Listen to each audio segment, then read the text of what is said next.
Assalamualaikum warahmatullahi wabarakatuh. This is our topic for group project assessment. It is expectation gap in auditing.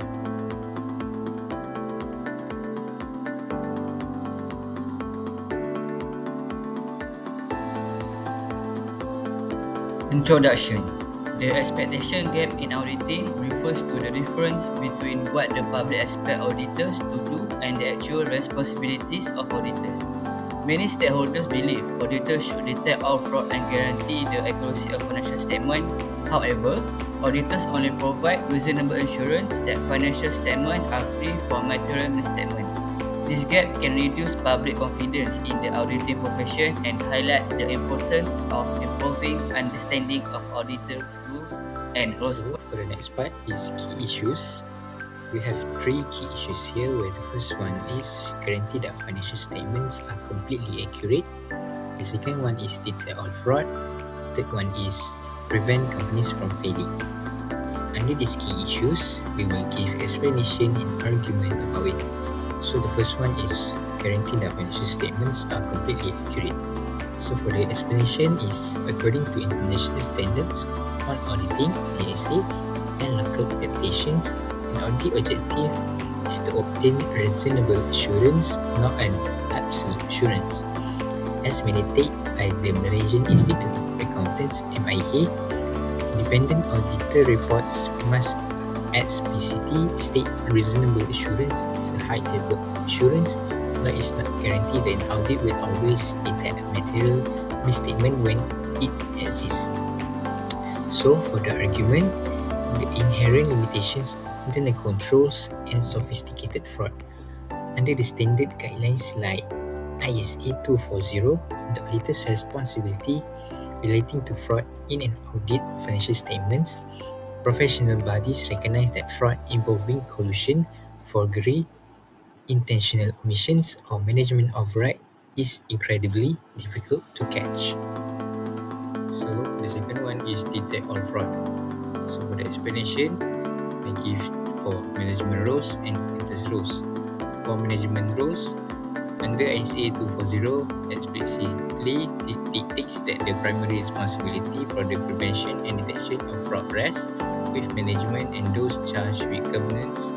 It is management's job to build the internal security walls.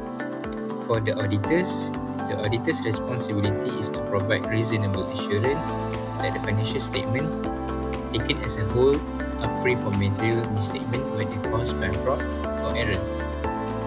For the argument, the most devastating corporate frauds such as 1MDB scandal and cyber-dynamic accounting fraud are committed not by the lower level employees but by the executive management.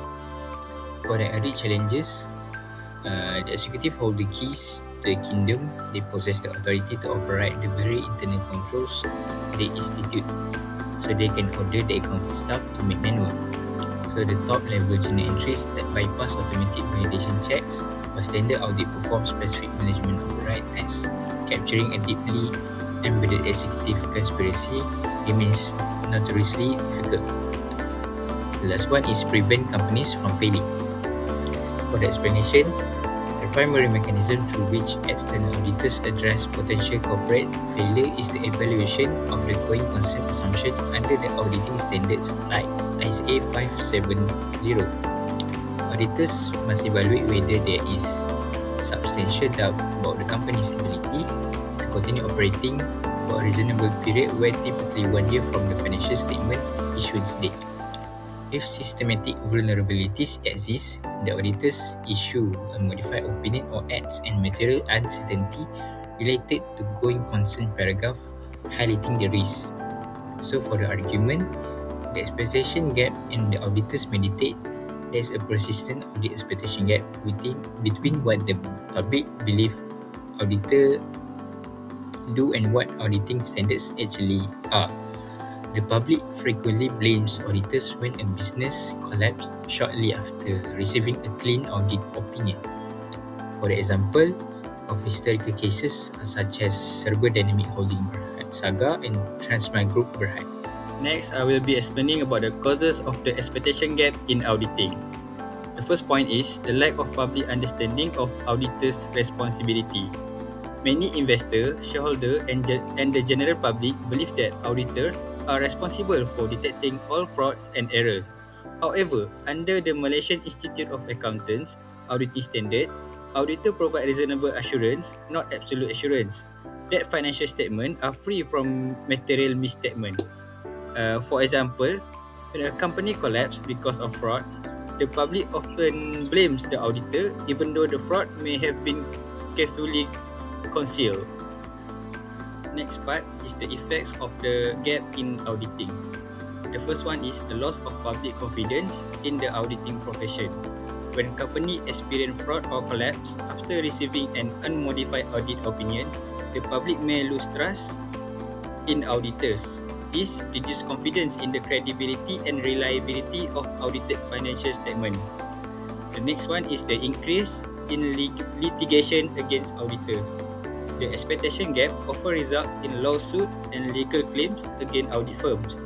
Stakeholders may believe auditors should have detected fraud or prevented business failures even when auditors have complied with the professional standards. The last one is damage to the auditor reputation.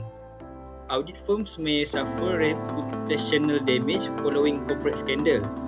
Even if auditors have performed their duties appropriately, public perception may still blame them, affecting their credibility and future business opportunity. In conclusion, the audit expectation gap remains one of the biggest challenges in the auditing profession.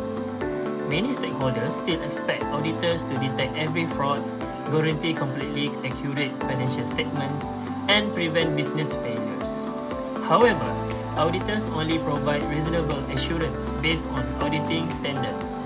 This misunderstanding contributes to the loss of public confidence, increased legal action against auditors, and damage the reputation of the auditing professions. Although the expectation gap cannot be completely eliminated, it can be reduced through greater public awareness and improved communication. To reduce the audit expectation gap, stakeholders should be educated about the actual responsibilities and limitations of auditors. Audit reports should use clearer and more understandable language so users can better interpret the auditor's opinion.